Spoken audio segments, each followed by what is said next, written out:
Hello दोस्तों, स्वागत है आपका नए सवालों और जवाबों के साथ ट्रेंडिंग ट्यूटर यूट्यूब चैनल में। दोस्तों, सरकार ने 29 जुलाई 2020 बुधवार के दिन नई शिक्षा नीति का ऐलान किया था। तब से आपके मन में एक सवाल चल रहा होगा, आखिर ये नई शिक्षा नीति है क्या। आप इसको जगह जगह इंटरनेट पर सर्च कर रहे होंगे, न्यूज देख रहे होंगे, पर आपको कोई परफेक्ट आंसर नहीं मिल पा रहा है।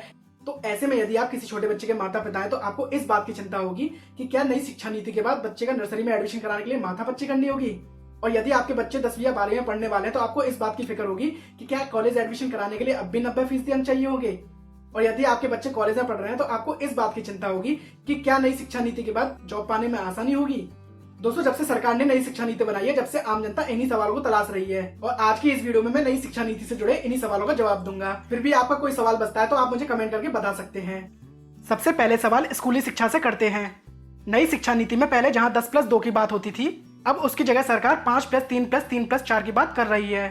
5+3+3+4 में 5 का मतलब है 3 साल प्री स्कूल के और क्लास पहली और दूसरी। इसे फाउंडेशन स्टेज बोलते हैं। इसे 2 भागों में किया गया है। पहला 3 साल आंगनबाड़ी या प्री स्कूल में प्लस दूसरा प्राइमरी स्कूल में। पहला और दूसरा दोनों भाग 3 से 8 साल के बच्चों के लिए है। उसके बाद के 3 का मतलब है तीसरी, चौथी और 5वीं क्लास। ये 8 से 11 साल के बच्चों के लिए है। इस स्टेज को प्रिपरेटरी स्टेज मतलब प्रारंभिक चरण बोलते हैं। उसके बाद के 3 का मतलब है छठी, 7वीं और 8वीं क्लास। इसे 11 से 14 साल के बच्चे कवर कर सकेंगे। इसे मिडिल स्टेज मतलब मध्य चरण बोलेंगे।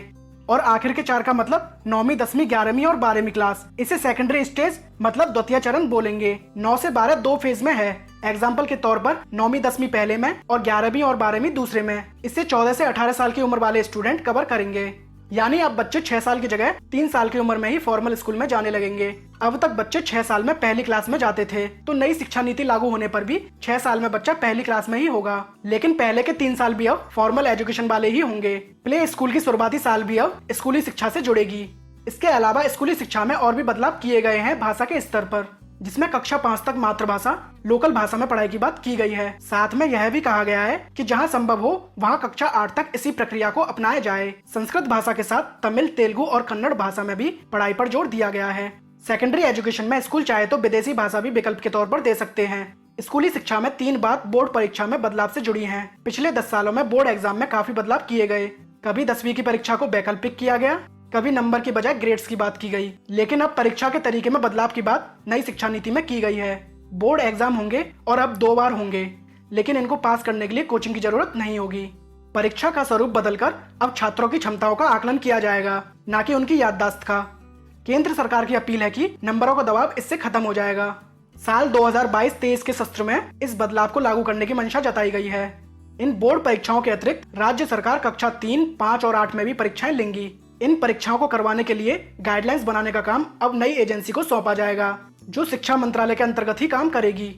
इसी तरह के बदलाव उच्च शिक्षा में भी किए गए हैं। अब ग्रेजुएशन यानी अंडर ग्रेजुएट में छात्र 4 साल का कोर्स पढ़ेंगे, जिसमें बीच में कोर्स छोड़ने की गाइडलाइंस भी दी गई है। पहले साल में कोर्स छोड़ने पर सर्टिफिकेट मिलेगा, दूसरे साल में कोर्स छोड़ने के बाद एडवांस सर्टिफिकेट मिलेगा, और तीसरे साल के बाद डिग्री, और चौथे साल के बाद डिग्री होगी शोध के साथ। इसी तरह पोस्ट ग्रेजुएट में भी 3 तरह के विकल्प होंगे। पहला होगा 2 साल का मास्टर्स, उनके लिए जिन्होंने 3 साल का डिग्री कोर्स किया है। दूसरा विकल्प होगा 4 साल के डिग्री कोर्स शोध के साथ करने वालों के लिए। ये छात्र 1 साल का मास्टर्स अलग से कर सकते हैं। और तीसरा विकल्प होगा 5 साल का इंटीग्रेटेड प्रोग्राम, जिसमें ग्रेजुएशन और पोस्ट ग्रेजुएशन दोनों साथ ही हो जाएंगे।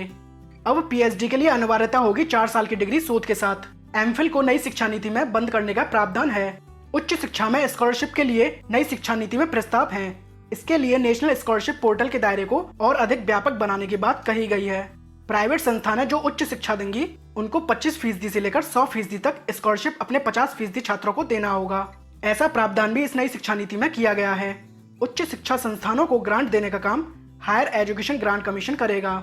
इसके अलावा इन संस्थानों के अलग अलग विभागों के लिए नियम, कानून और गाइडलाइंस तैयार करने की जिम्मेदारी भी होगी।